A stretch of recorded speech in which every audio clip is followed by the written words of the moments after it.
네, 안녕하십니까. 김민재입니다. 질문, 알고자 하는 바를 얻기 위한 물음이라는 뜻을 가진 단어입니다. 내가 무언가를 알고 싶을 때 상대방의 대답을 도출해내기 위한 일종의 마중물 같은 존재죠. 질문은 어떻게 쓰냐에 따라 용도가 달라집니다. 상대와의 라포를 형성할 수도 있고 또 상대를 압박하는 수단이 되기도 합니다. 과거에도 질문을 잘 쓰는 사람이 눈에 띄었지만 인공지능이 대두된 현 시점에서 질문 잘하는 능력은 가장 큰 무기가 됩니다. 왜냐하면 생성형 AI 모델은 질문을 어떻게 하냐에 따라 답변의 질이 달라지거든요. 과거엔 답을 잘하는 사람이 인기였다면 이제는 질문 잘하는 사람이 대세입니다. 이를 위해 여러분도 평소의 일상에서 가벼운 물음표 하나씩 던져보시길 권해봅니다. 4월 8일 수요일 AI 톡톡 지금 시작합니다.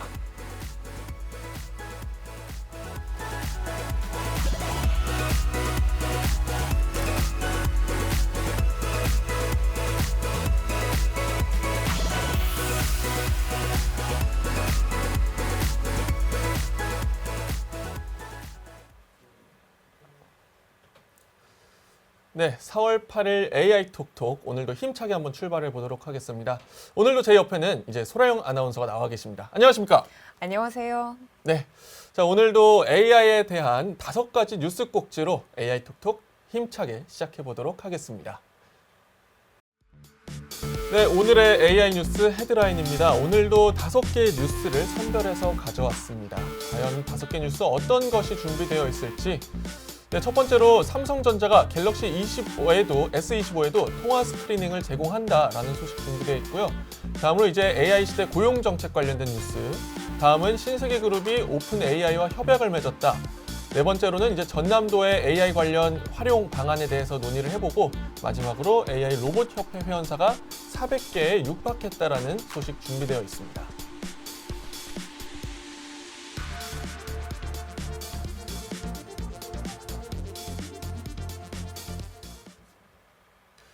네, 삼성전자가 지난달 갤럭시 S26 시리즈를 공개하며 통화 스크리닝 등 다양한 인공지능 기능을 선보였습니다. 하지만 갤럭시 S25 등 기존 플래그십 모델 사용자에 대해선 해당 소프트웨어 업데이트를 지원하지 않는다는 발표가 나오자 기존 사용자들이 반발에 나섰는데요. 계속되는 소비자들의 요구에 삼성전자가 작년 플래그십 모델에 한해서도 소프트웨어 업데이트를 지원할 것으로 보입니다. 자, 관련해서 소라영 아나운서가 또 준비를 해주셨습니다. 소라영 아나운서, 통화 스크리닝은 먼저 지금 이 내용의 가장 핵심인 통화 스크리닝은 어떤 내용인가요? 네, 우선 통화 스크리닝은 AI가 걸려온 전화를 대신 받아서 발신자가 누군지 그리고 용건을 확인해서 이용자에게 전달해주는 기능을 의미합니다. 보이스피싱과 홍보 전화 때문에 모르는 번호로 걸려온 전화를 받기 꺼려하는 이용자들의 요구에 AI를 접목한 서비스다라고 말씀드릴 수 있겠습니다. 네, 그렇습니다. 저희 이제 또 화면에 PPT로도 보실 수 있겠지만은 자, 통화 스크리닝 기술에 대해서 또 알려주셨습니다. 자, 그렇다면은 원래 이 기술이 새로 나온 갤럭시 S26에만 적용하는 방향이었다고 나왔는데 이게 맞나요? 네, 맞습니다. 우선은 S26에만 접목할 계획이다라고 삼성전자는 밝혀왔는데요.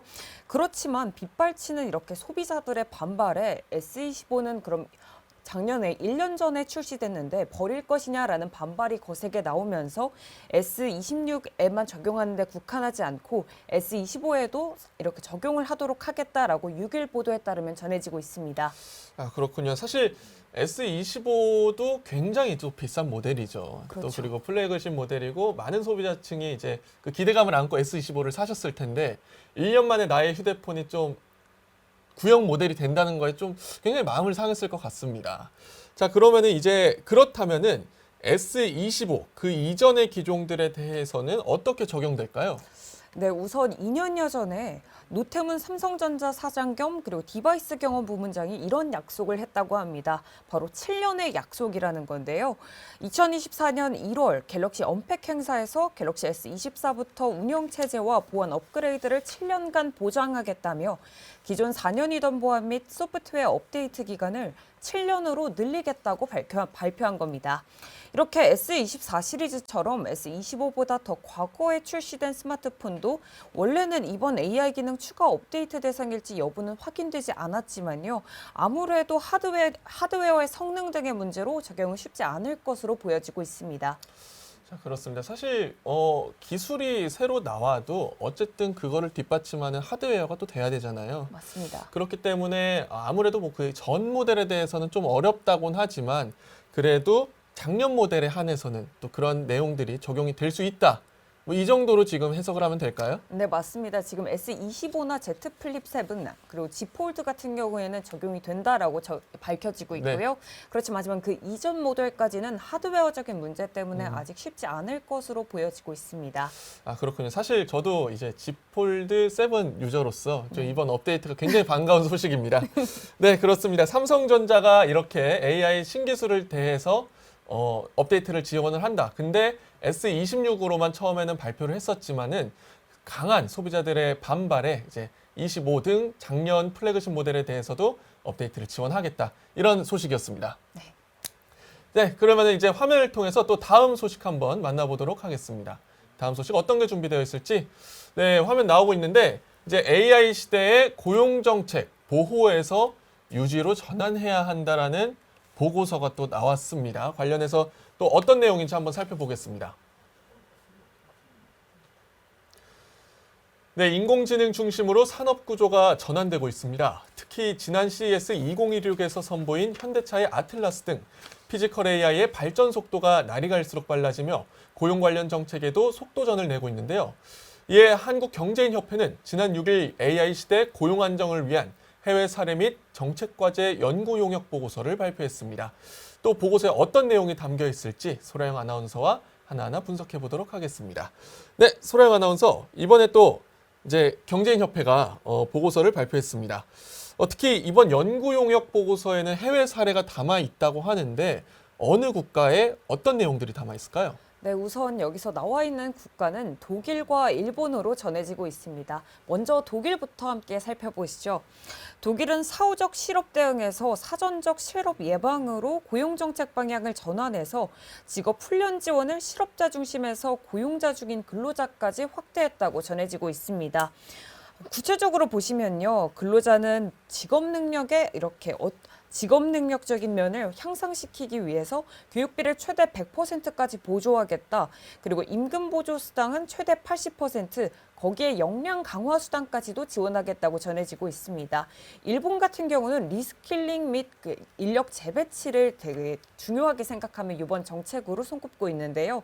여기에 뒷받침하는 철학에는 자발적 교육 비중을 확대하고 유연한 산업 간 이동을 보장하겠다는 부분이 전해지고 있습니다.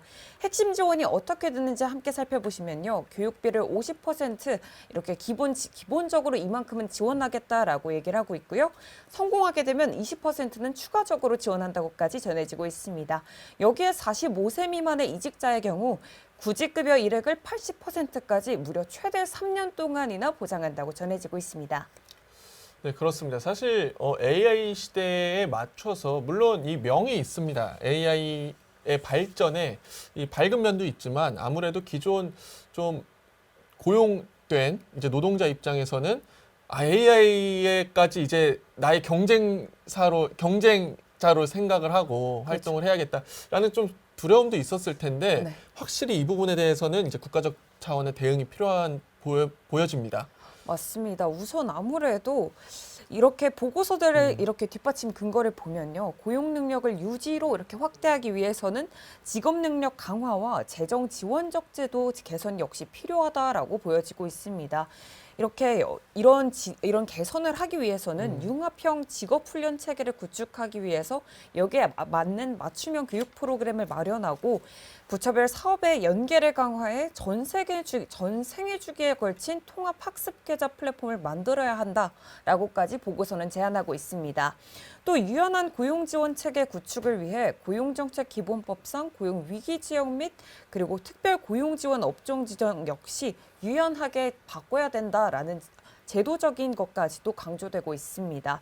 아울러 현재 이원화된 고용안정사업과 직업능력개발 사업의 연계를 강화해서 고용유지가 근로자 역량 강화로 이어지는 선순환 구조를 만들고 고용안정기금 조성을 위한 법적 근거가 마련되어야 한다라고 제언하고 있습니다.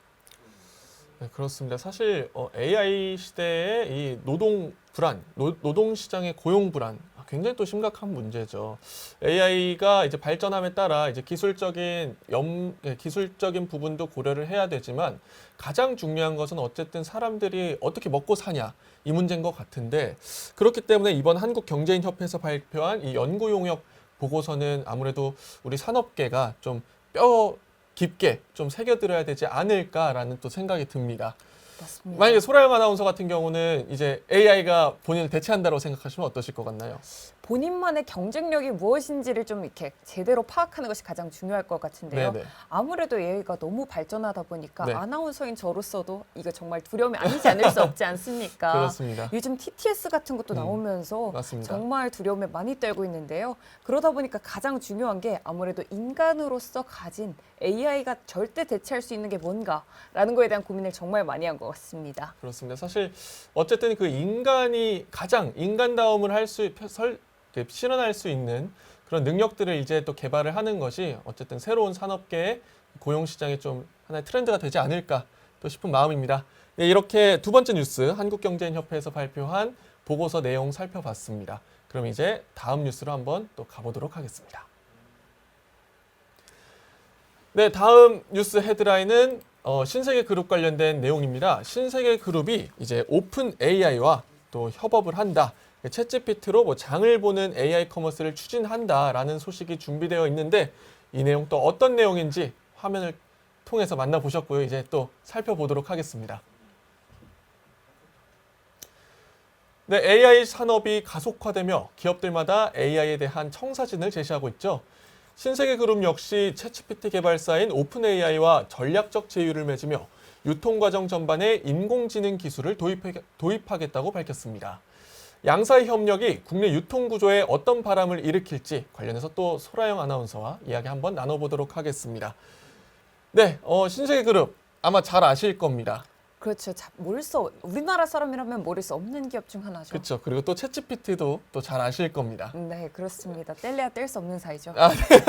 그렇습니다. 근데 이제 이 신세계그룹과 오픈AI가 양해각서를 체결했다고 합니다. 사실 신세계그룹 하면은 또 유통이 주력인 회사잖아요. 그렇죠. 또 오픈AI는 또 챗GPT와 같은 생성형 AI의 또 핵심을 두고 있는 사업을 두고 있는 회사입니다. 이 두 회사가 만났다는 것 자체가 생소할 수도 있는데 두 회사의 협력은 그러면 우리는 어떻게 해석을 할 수 있을까요? 네, 우선 아까 말씀해 주셨듯이 이렇게 이번 협약은 국내 유통기업으로는 정말 처음이다라고 얘기 드릴 수 있을 것 같고요. 이것이 가지는 의미에 대해서 한번 짚어드리도록 하겠습니다. 기존의 단순 상품 추천 기능을 넘어서 검색부터 물류 실행까지 쇼핑의 전 과정을 인터페이스 하나로 통합하는 것이 핵심이다라고 말씀드릴 수 있겠습니다.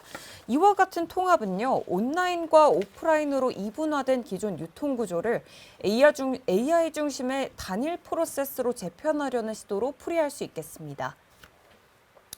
네, 그렇습니다. 그러면은 이제 뭐 전략적 파트너십, 상용화 다 좋습니다. 다 좋은데 그렇다면 신세계 측은 이 AI를 어떻게 유통 체계에 도입한다는 것일까요? 네, 우선 첫 번째 단계는요. 올해 안에 이마트 앱에 AI 쇼핑 에이전트를 도입하겠다라는 것이 일단 첫 번째 단계다라고 얘기 드릴 수 있겠습니다. 해당 서비스는요. 고객의 기존 구매 패턴과 선호 데이터를 학습해서 최적의 쇼핑 목록을 제안하고 구매를 지원하는 역할을 합니다. 또 오프라인 매장에 방문하게 되면요. 자동 주차 등록 서비스를 통한 이런 편의 기능을 연동해서 온라인뿐만 아니라 오프라인에서도 결합한 초개인화 서비스를 제공할 계획이라고 전해지고 있습니다. 이는 미국 월마트에서 도입한 이런 시스템을 차용한다라고 얘기 드릴 수 있겠는데요. 미국 월마트에서 우선 오픈 AI와의 협력을 통해서 고객 경험을 개선하고 소통 채널을 강화한 사례랑 굉장히 유사하다라고 말씀드릴 수 있겠습니다. 굉장히 좀 흥미롭습니다. 흥미로운데 우리 소라영 아나운서는 혹시 결정장애가 있으신가요? 네, 정말 다분히 있다라고 말씀드릴 수 있는데요. 네, 사실 저도 쇼핑할 때 굉장히 결정장애가 있는 편인데 나의 소비 패턴과 내가 어떤 걸 결정할지를 AI가 좀 도와준다면은 이 소비를 할 때도 굉장히 좀 많은 도움을 얻을 수 있을 것 같습니다. 네, 맞습니다. 실제로도 제가 챗GPT와 진지한 대화를 나누면서 네. 음식을 먹을 때도 좀 결정이 어려울 때 있지 않습니까? 그렇죠. 그럴 때 맛집을 추천해달라라는 대화를 종종 나누곤 하는데요. 이게 쇼핑에도 접목이 되면 좀 더 빠른 쇼핑이 되지 않을지 기대가 되는 부분인 것 같습니다. 그렇습니다. 아무래도 좀 기대가 되는데 사실 이게 단순히 이제 소비자들을 상대로 AI를 적용하는 것뿐만 아니라 신세계그룹이 이번 협력을 통해서 또 조직 내부의 체질 개선까지 병행한다고요? 네, 맞습니다. 신세계그룹은 이번 협력을 통해서 조직 내부의 체질 개선 역시 병행하겠다라고 밝히고 있는데요. AI 퍼스트 원칙에 따라서 전사적인 AI 전환을 추진하며 임직원 대상으로 AI 교육 프로그램 개발과 업무 생산성 향상을 위한 시스템 내재화에 나설 방향이라고 말해지고 있습니다.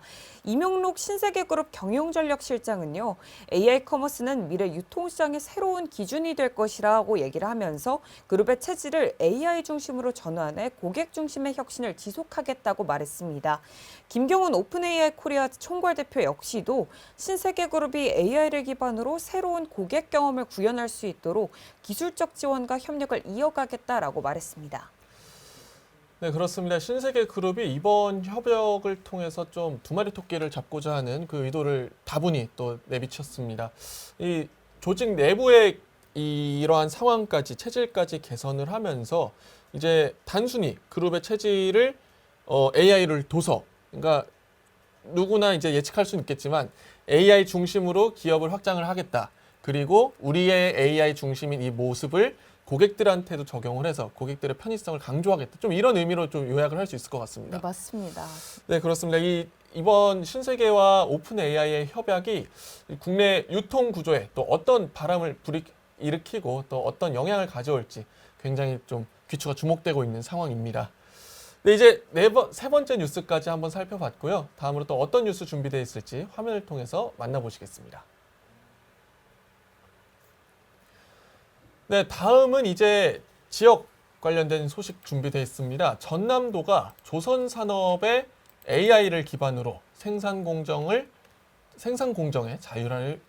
자동화율을 높인다라는 또 소식 준비되어 있는데 이 내용 또 굉장히 또 궁금합니다. 어떤 내용인지 화면을 통해서 만나보셨고 이제 또 소라영 아나운서와 대화 한번 나눠보도록 하겠습니다. 네, 지방시대 이재명 대통령이 추진하는 주된 과제입니다. 중앙정부의 이러한 기조에 맞춰 각 지역 역시 지역 발전을 위한 방안을 고심하고 있는데요. 이러한 가운데 전라남도가 산업통상자원부의 조선해양 생산공정혁신 지원 기반 구축 사업에 선정돼 인공지능 기반 조선공정 혁신 인프라 구축을 통해 생산공정 자동화율을 높일 계획이라고 밝혔습니다. 또 관련해서 자세히 살펴보도록 하겠습니다. 자, 그 전에 먼저 좀 이 부분이 궁금합니다. 이제 뭐 AX라고 부르죠. 이제 생산공정혁신. 이 부분 아마 좀 단어가 낯선 분들도 많으실 것 같습니다. 자, 이 부분 AX는 어떤 내용인지 또 설명 한번 부탁드립니다. 네, AX는요, 기존 DX와 다르게 자율화다라고 먼저 얘기 드릴 수 있겠습니다. 그럼 우선 여기서 DX가 뭔지도 한번 짚어보고 가셔야겠죠. DX는 이전에 아날로그 시대에 있는 것들을 굉장히 디지털화하는 자동화를 이야기합니다. 그렇지만 여기에서 그치지 않고 이제 AI가 발전하고 AI가 도입됨에 따라 이렇게 좀 더 발전된, 좀 더 AI가 도입되면서 자동화가 좀 더 생각이 겹치고 이러면서 좀 더 어떻게 더 자율화될 수 있는지에 대한 부분이 이번에 짚어드리는 AX 부분이다라고 말씀드릴 수 있겠습니다. 네, 그렇습니다. 사실 어쨌든 그 자동화와 자율화의 좀 차이인 것 같습니다. DX는 기존에 좀 오프라인 사업의 좀 자동화라고 해야 될까요? 그런 것들이 직접 입력을 했을 때 알아서 움직일 수 있는, 그러니까 내가 설정해둔 값이 지속될 수 있는 거에 초점을 맞춘 반면에 AX는 내가 굳이 뭔가 값을 입력을 안 해도 얘가 자율적으로 좀 생각해서 판단한다. 뭐 이런 내용인 것 같은데 맞나요? 네, 맞습니다. 정확하게 짚어주신 것 같습니다. 아, 그렇습니다. 그러면은 이 자율화가 초점인 이번 AX를 조선산업에다 또 협력을 한다. 같이 결합을 한다라고 하는데 그렇다면 영암에 구축될 실증센터에는 또 어떤 시설들이 준비될까요? 네, 우선 영암에 갖춰질 센터에는요, 이 K조선의 삼중 압박이 적용됐다라고 말씀드릴 수 있겠습니다. 첫 번째 요인으로는 외국 인력 의존도 급증으로 인한 생산성 및 품질 저하 우려, 그리고 여기에 내부적인 요인을 보시면 숙련공 고령화 및 그리고 청년층의 현장 기피 현상 심화, 그리고 외부 요인으로는 중국의 국가 차원적인 대규모 자동화 투자와 거센 기술 추격이 이렇게 합쳐지면서 K조선의 위기가 닥쳤다라는 이야기가 이렇게 발발했다라고 얘기 드릴 수 있겠습니다. 이렇듯 노동 집약적인 건조 방식의 한계에 도달하면서 경쟁력을 강화하기 위해선 구조적인 전환이 시급하다라고 판단을 한 부분인데요. 이에 영암에서 어떤 변화가 있었냐라고 말씀을 드리면 오는 7월부터 2030년까지 국비 100억 원을 포함해 총 231억 원을 들여서 영암 대불 지역 자유무역 지역에 실증동과 연구동을 갖춘 조선산업 AX 실증센터를 건립하기로 한 겁니다. 센터는 단순 실험실이 아니라요, 실제 조선소 환경을 구현한 공장 규모의 실증 인프라로 구축됐습니다. 실제 선박 블록을 대상으로 자재 입고부터 조립, 용접, 출하까지 모든 공정을 재현하고 작업 시간과 투입 인력, 불량률 등을 비교해서 생산력 향상을 정량적으로 검증할 수 있게 됩니다. 또 말씀해 주신 내용을 들으니까 굉장히 또 좋은 사업인 것 같고, 어떻게 보면은 AI 시대에 맞춰서 좀 그렇게 적용한 대표적인 사례다라고 말씀을 드릴 수 있을 것 같은데, 이 내용만 들었을 때는 굉장한 좀 AI를 활용한 이 뭐라 해야 되죠? 이 좀 첨단 기술이 적용된 것 같습니다. 분명히 이 지자체에서도 여기에 거는 기대가 많을 텐데, 전남도는 그렇다면 이번 사업에 기대하는 바가 어떻게 될까요? 네, 전남도 같은 경우는요, 아무래도 일단 조선업 자체가 공정이 굉장히 복잡하고요, 작업 환경이 열악하며 숙련공 경험에 크게 의존하는 사업이다라고 말씀드릴 수 있겠습니다. 이런 백그라운드를 가진 이런 조선업은 아무래도 이렇게 고위험군의 산업이라고 분류되고 있는데요. 전남도는 이 AI 이런 시스템을 도입함으로써 고위험 작업을 로봇이 대체함으로써 산재를 줄이고 또 작업 환경을 개선하고 AI 기반 설비를 운영하는 전문 인력 수요를 확대함으로써 내국인 일자리 창출에도 도움이 될 거다라는 전망을 비추고 있습니다. 여기에서 그치지 않고요, K조선 경쟁력 강화에도 기여토록 하겠다라는 강한 포부를 보여주고 있습니다.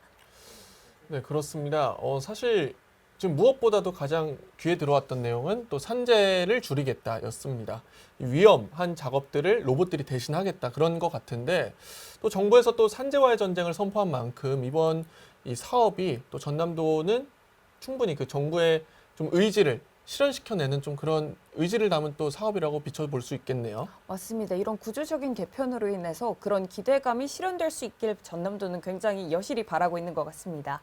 네, 그렇습니다. 그리고 또 이제 해양 같은 조선 산업도 최근에 뭐 미국의 마스가 정책 같은 것뿐만 아니라 좀 국내 조선 산업이 발달하고 있는 이 시점에서 굉장히 좀 적절한 시기에 또 적절한 사업이 발표됐다라고 또 생각이 듭니다. 네, 맞습니다. 네, 그렇습니다. 이제 K조선 단순히 이제 사람이 만드는 것이 아닌 이제 AI를 활용한 좀 미래 기술로 도약해내고 있다, 이렇게 요약을 해드리며 또 다음 뉴스 오늘의 마지막 뉴스 어떤 내용이 준비되어 있을지 화면을 통해서 만나보시죠.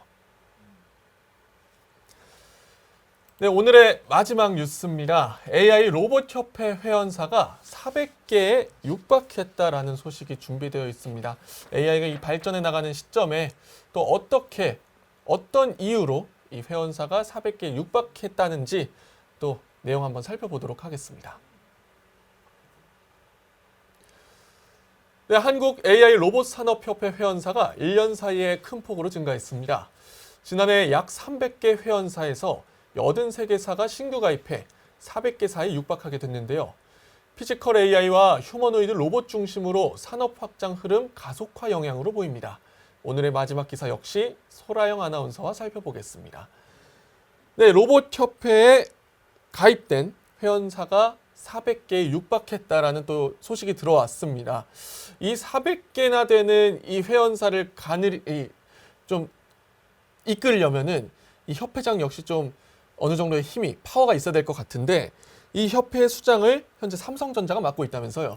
네, 맞습니다. 이렇게 전자가 협회 수장을 맡으면서 주셨듯이 산업적인 상징성과도 그리고 영향력에 있어서도 굉장히 크게 확대됐다라고 얘기 드릴 수 있겠습니다.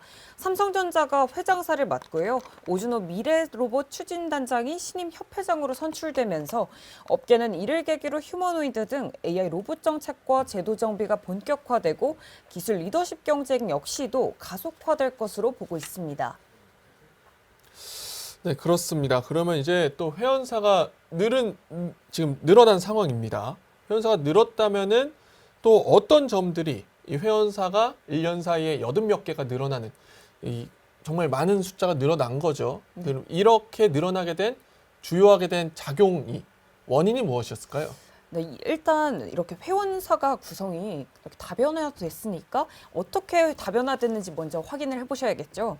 기존 로봇 부품 기업 중심에서 벗어나서 SK 하이닉스 등 반도체 기업과 스마트 팩토리 기업, 여기에 인공지능, 소프트웨어, 보안 기업들이 잇따라 합류했습니다. 여기에 배터리 부품 기업들도 로봇 분야로 사업을 확장하면서 협회에 참여하는 사례가 늘고 있는데요. 전장 배터리 기술을 기반으로 로봇용 전원 시스템, 그리고 구동 부품 등으로 사업 영역을 넓히는 흐름이다라고 말씀드릴 수 있겠습니다. 이렇듯 로봇 기업들 가운데 해외 진출을 준비하는 과정에서 고객사의 요구로 사이버 보안을 강화하려는 수요까지 늘면서 회원사의 다변화를 보여주고 있고요. 여기서 아까 말씀해 주셨듯 이 다변화의 원인, 그 핵심이 뭐냐 이 부분도 짚어봐야 할 텐데요. 확대는 AI 확산에 따라 산업과 일상 전반에서 로봇 적용이 본격화될 거다라는 기대감이 반영된 결과다라고 말씀드릴 수 있겠습니다. 네, 그렇습니다. AI가 이제 일상 속으로 들어오고 있습니다. 사실 평소에 AI 많이 활용하시죠? 그렇죠. 챗GPT도 굉장히 네. 생활과 밀접한 AI다라고 말씀드릴 수 있겠죠. 아, 그렇죠. 그렇습니다. 뭐 AI 그냥 단순히 생성형 AI 등 이 소프트웨어적인 것뿐만 아니라 뭐 요즘은 이제 피지컬 AI다 하면서 제가 지지난달에 이제 마트로 취재를 다녀온 적이 있었습니다. 근데 마트에서 요즘 이제 로봇을 팝니다. 어떠신가요? 마트에서 로봇을 판다. 어떤 로봇을 팔고 있던가요? 그때 뭐 바둑 두는 이런 오락형 로봇부터 시작을 해가지고 정말 이 휴머노이드라고 하죠. 휴머노이드 로봇까지 다양한 제품을 팔고 있는데 그거를 취재를 나가면서 들었던 생각이 AI, 특히 피지컬 AI, 이 로봇 같은 산업도 이제 우리 일상으로 들어오는구나 라는 점을 느꼈습니다. 제 이 취재 스토리를 듣고 혹시 드신 생각 있으신가요? 저는 아직까지는 막 로봇 청소기 이렇게 되게 심플한 로봇 네. 말고는 바둑 두는 로봇 이런 로봇까지는 아직 보지 못했는데요. 그런 얘기를 해주시니 또 이런 이야기가 떠오릅니다. 최근에 엔비디아의 젠슨 황 CEO가 올라프 로봇과 함께 네. 무대에 선 그 장면이 떠오르는데요. 네. 이렇듯 이제 피지컬 AI를 넘어서서 이제 휴머노이드의 등장까지도 굉장히 잘 주목해야 할 부분이지 않을까라는 생각이 맞습니다. 듭니다. 그냥 단순히 뭐 물리적인 이 하드웨어와 결합한 피지컬 AI가 이제 말씀해 주셨던 것처럼 휴머노이드로 또 구체화되고 있습니다. 특히 올해 CES 2026에서 현대차의 클로이드 굉장히 주목받았었죠. 맞습니다. 그리고 LG에서 역시 가정용 로봇을 선보인 바가 있었고요. 즉 다양한 로봇 산업이 전반화되고 있고 특히 AI 산업은 이미 구체화되고 있는 상황 속에서 회원사가 늘었다는 것은 어떻게 보면 좀 당연한 움직임 같기도 합니다. 네, 당연한 움직임인데 여기서 주목할 부분은 아무래도 이것 외에도 보안에서도 이제 신경을 쓸 부분이 생겼다라는 부분이 주목해야 될 부분일 것 같습니다. 그렇군요. 그래서 아무래도 AI 로봇 협회 회원사가 400개 육박해 있는 만큼 이 협회 회원사들끼리 또 협력 방안도 구체화해 나가는 게 또 하나의 과제로 보여질 것 같습니다. 네, 맞습니다. 네, 이렇게 오늘 역시 AI와 관련된 최신화된 5개의 소식 준비해봤습니다. 저희 화면을 통해서 오늘 어떤 뉴스 있었는지 다시 한 번 더 살펴보도록 하겠습니다.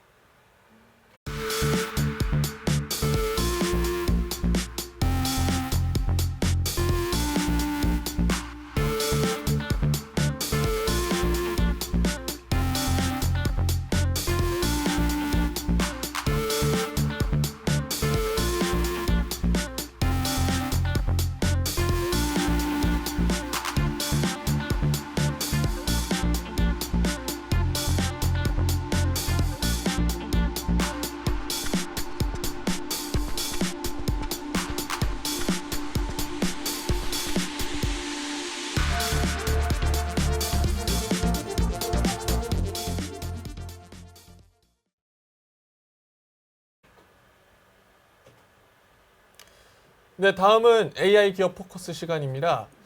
우리 소령 아나운서는 페이스북 같은 거 많이 활용하셨나요? 아무래도 활용했었죠. 아, 그렇습니다.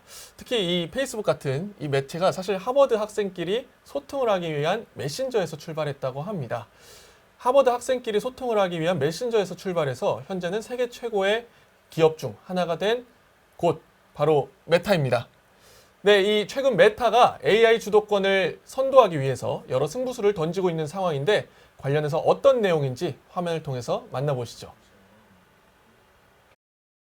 AI 경쟁하면 보통 오픈 AI나 구글을 많이들 떠올리시죠?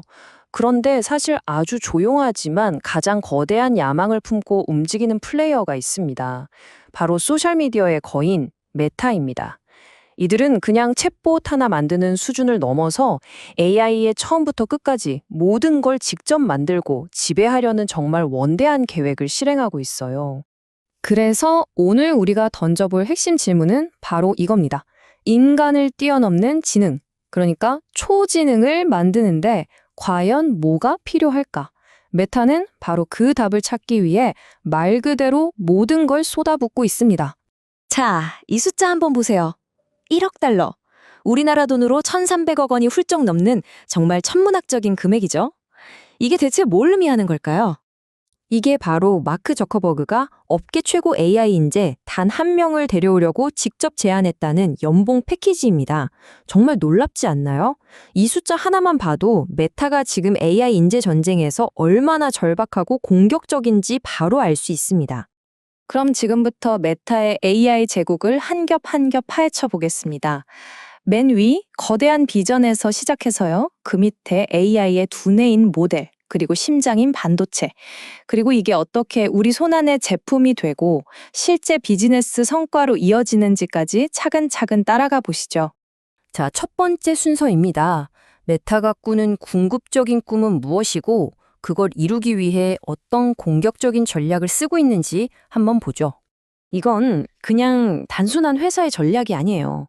2024년 중반부터 저커버그가 이 목표를 위해서 직접 발로 뛰기 시작했습니다.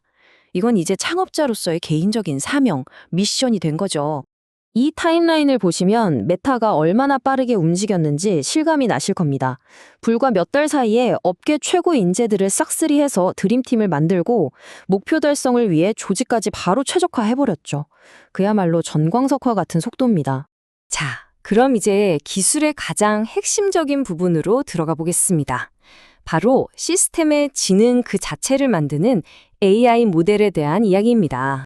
메타가 지금 가장 집중하고 있는 핵심 개념이 바로 멀티모달 AI인데요. 이게 뭐냐면 쉽게 말해서 인간처럼 글도 읽고 이미지도 보고 말도 들으면서 이 모든 정보를 한 번에 이해하는 그런 AI를 말하는 겁니다. 이 멀티모달 AI가 얼마나 강력한지 보여주는 실제 사례가 바로 심리스 M40입니다. 무려 100개가 넘는 언어를 실시간으로, 그것도 글과 말을 넘나들면서 바로바로 번역해주는 정말 공상과학 영화에서나 보던 그런 기술이죠. 이 그래프가 그 차이를 아주 명확하게 보여주는데요. 기존 시스템들은 여러 단계를 거치면서 오류가 쌓일 수밖에 없었다면 심리스 M40는 단 하나의 모델로 음성에서 음성으로 직접 번역을 해버립니다. 그 결과요, 성능이 무려 58%나 좋아졌습니다. 이게 바로 통합 모델의 힘이죠. 이제 한 단계 더 깊이 들어가 보죠. 이렇게 강력한 AI를 실제로 돌리는 물리적인 엔진, 바로 반도체 이야기입니다. 놀랍게도 메타는 이 엔진마저 직접 만들고 있습니다. 업계 대부분이 엔비디아 칩에 목을 매고 있을 때 메타는 좀 다른 길을 택했어요. 대규모로 학습시키는 건 엔비디아 칩을 쓰더라도 수십억 명의 사용자들이 실시간으로 사용하는 추론 영역만큼은 자체 제작한 MTIA 칩으로 해결하겠다는 겁니다. 비용도 줄이고 기술적으로도 독립하려는 두 마리 토끼를 다 잡으려는 전략인 거죠. 이 인용구가 그 이유를 아주 잘 설명해 줍니다. 메타는 무려 6개월 주기로 새로운 칩을 내놓는 이른바 고속 전략을 쓰고 있는데요. 이건 뭐 미친 듯이 발전하는 AI 소프트웨어의 속도에 하드웨어를 억지로라도 맞추기 위한 초강수라고 볼 수 있습니다. 그리고 이들의 목표는 정말 놀랍습니다. 2027년까지 자체 칩의 성능을요, 지금보다 무려 25배나 향상시키겠다고 합니다. 정말 엄청난 도약이죠. 그럼 이 모든 대단한 기술을 과연 어떻게 우리 손에 쥐어줄까요? 메타는 오픈소스로 세상을 무장시키면서 동시에 직접 만든 제품으로 사용자를 사로잡는 이중 전략을 쓰고 있습니다. 핵심은 일종의 주고받기 전략이에요. 라마 같은 강력한 모델을 오픈소스로 그냥 풀어버려서 개발자 생태계를 장악하고요. 그렇게 만들어진 생태계 위에서 자사의 앱을 통해 최고의 AI 경험을 제공하는 거죠. 메타의 오픈소스 영향력이 어느 정도냐면 이 슬라이드 하나로 다 설명이 됩니다. AI 개발의 기본 틀인 파이토치 재단 이사회를 보세요.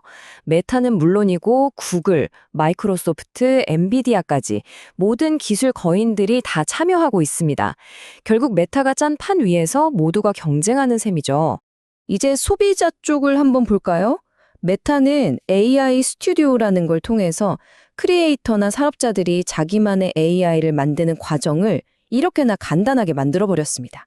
단 몇 단계만 거치면 나를 대신해서 DM에 답장하고 캡션을 써주는 나만의 AI 비서를 만들 수 있게 된 거예요. 자, 이제 가장 중요한 부분입니다. 이 모든 막대한 투자가 과연 돈이 될까요? 정답은 네, 그렇다입니다. 이미 엄청난 수익으로 돌아오고 있거든요. 결과는 숫자가 말해주죠.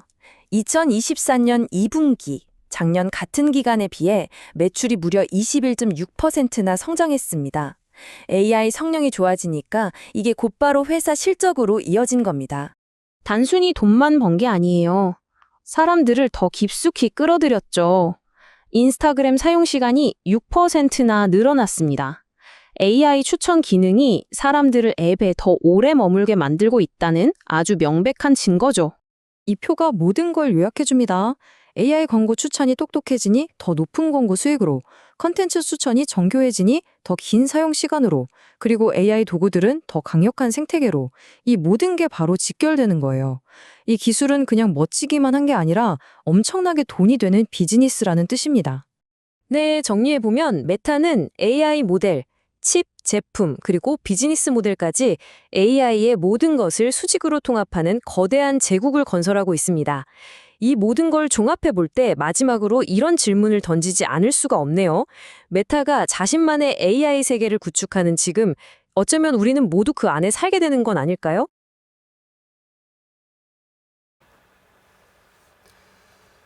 넘쳐나는 정보 속에서 진짜 수익의 기회는 어디에 있을까요? 증권사 애널리스트들의 날카로운 시선으로 AI 기업들의 내면을 투명하게 들여다보는 시간입니다. 네, 오늘 살펴볼 AI 증권 리포트는요, SK 하이닉스 리포트를 한번 살펴보실 텐데요. SK 하이닉스 오늘 이런 발표가 있었습니다. HBM5 발표를 지금 내년에, 29년에서 30년 사이에 예상을 하면서 29년 실적에 대한 기대감이 굉장히 폭발적으로 늘고 있다라는 이야기가 나오고 있는데요. 과연 증권사에서는 SK 하이닉스의 실적을 어떻게 바라보고 있는지 지금 바로 만나보시죠. 안녕하세요, 여러분. 만약에 딱 이 한 줄, 원 SK 하이닉스라는 정보만 주어진다면 어떨 것 같으세요? 여기서 대체 뭘 알아낼 수 있을까요? 오늘 우리는 이 짧은 텍스트를 단서 삼아서 정보의 구조 속에 숨겨진 의미를 파헤치는 그런 분석의 여정을 한번 시작해 보려고 합니다. 자, 그래서 오늘 우리가 어떻게 이 텍스트를 파헤쳐 볼 거냐면요. 총 5단계로 진행할 거예요. 먼저 유일한 증거인 원본 텍스트를 자세히 보고요. 그 다음 원, SK, 하이닉스 이 3개의 단서를 하나하나 뜯어볼 겁니다. 그리고 마지막으로 이 모든 조각을 다시 맞춰서 이 자료가 진짜로 우리에게 뭘 말하고 있는지 결론을 내려보겠습니다.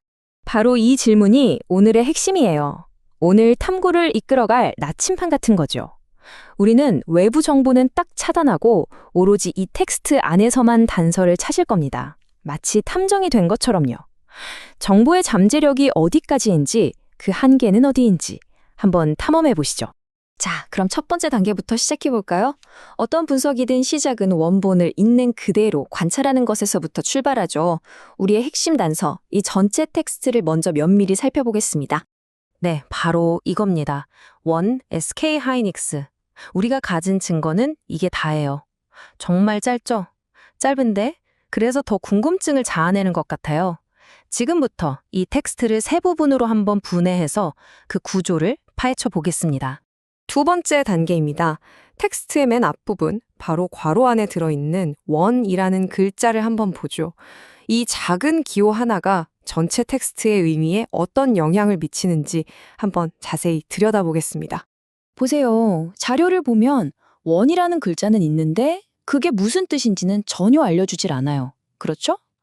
바로 이 물음표, 여기서부터 우리의 추리가 시작되는 겁니다. 이게 정말 재미있는 부분인데요. 우리가 아직 원이 뭔지 전혀 모르잖아요. 그런데도 그냥 딱 보이는 모양? 그러니까 괄호 안에 있다는 거, 그리고 맨 앞에 있다는 거, 이런 시각적인 단서만 가지고도 이렇게나 많은 질문을 던져볼 수 있다는 거예요. 자, 세 번째 단서로 넘어가 볼게요. 괄호 바로 뒤에 딱 봐도 눈에 띄는 대문자 두 개가 나오죠. S와 K. 이 두 글자는 왜 하필 배문자로 쓰였을까요? 이번엔 그 형태에 한번 집중해서 분석해보죠. 이 표를 보시면 우리가 이걸 그냥 SK라고 뭉뚱그려 보기 전에 S 따로 K 따로 볼 수 있죠. S가 먼저 오고 K가 따라오고 둘 다 대문자라는 공통점이 있고요. 이런 걸 보면 이게 그냥 아무렇게나 쓴 글자가 아니라 뭔가 의도가 있는 약어일 수 있겠구나 하는 힌트를 얻을 수 있는 거죠. 이렇게 구조를 뜯어보면 SK가 뭔가 줄임말, 이니셜 같다는 느낌이 강하게 들죠. 하지만 역시 중요한 건 원본 텍스트는 그게 대체 뭐의 줄임말인지는 전혀 알려주지 않는다는 겁니다. 이제 네 번째, 텍스트의 마지막 부분으로 가보겠습니다. 가장 긴 단어인 하이닉스인데요. 이전의 원이나 SK랑은 좀 다르죠. 이건 4개의 음절로 이루어진 하나의 단어, 어떤 고유한 이름처럼 보입니다. 이 하이닉스라는 단어를 소리 나는 대로 한번 쪼개볼까요? 하, 이, 닉, 스. 이렇게 딱 4개의 음절로 나뉘잖아요. 이렇게 음절 구조가 명확하다는 건 이게 혹시 외국어에서 왔거나 아니면 어떤 특별한 의미를 담아서 만든 고유명사일 가능성이 높다는 걸 보여주는 거죠. 자, 이제 드디어 마지막 단계입니다. 지금까지 우리가 텍스트를 3조각으로 나눠서 분석해봤잖아요. 이제 이 퍼즐 조각들을 다시 한번 맞춰보면서 이 한 줄이 우리한테 진짜로 말해주고 싶었던 게 뭔지 최종 결론을 한번 내려보겠습니다. 다시 처음으로 돌아왔습니다. 원, SK 하이닉스. 우리가 맨 처음 봤던 그 텍스트 그대로죠. 그런데 이제는 이게 그냥 글자들의 나열로만 보이진 않으실 거예요. 그쵸? 저건 어떤 분류를 나타내는 기호고, 저건 약어고, 그리고 저건 고유한 이름이구나. 이렇게 3가지 요소가 합쳐진 하나의 구조물로 보이게 된 거죠. 겉모습은 똑같지만 이걸 이해하는 우리의 시각은 완전히 달라진 겁니다. 여기서 우리가 얻어야 할 진짜 중요한 교훈은 그래서 SK하이닉스가 무슨 회사냐? 이게 아니에요. 진짜 핵심은요. 이 짧은 분석 과정을 통해서 우리가 정보의 내용이 아니라 정보의 구조를 읽는 법을 배웠다는 겁니다. 괄호, 대문자, 음절 개수 같은 것들이요. 사실 이런 것들 하나하나가 의미를 전달하는 또 다른 언어였던 셈이죠. 자, 이제 이 질문을 여러분께 한번 던져보면서 오늘 이야기를 마무리할까 합니다. 앞으로 어떤 정보든 딱 마주했을 때 스스로에게 한번 물어보세요. 나는 지금 이 정보의 내용을 읽고 있는 걸까? 아니면 그 내용을 담고 있는 구조를 보고 있는 걸까? 여러분이 진짜로 보고 있는 건 무엇인가요? 모든 분석은 바로 그 질문에서부터 시작됩니다. 저희가 준비한 소식은 여기까지입니다. 내일도 AI를 간파하는 똑똑한 정보들로 여러분을 찾아뵙겠습니다. 함께해 주신 여러분 고맙습니다.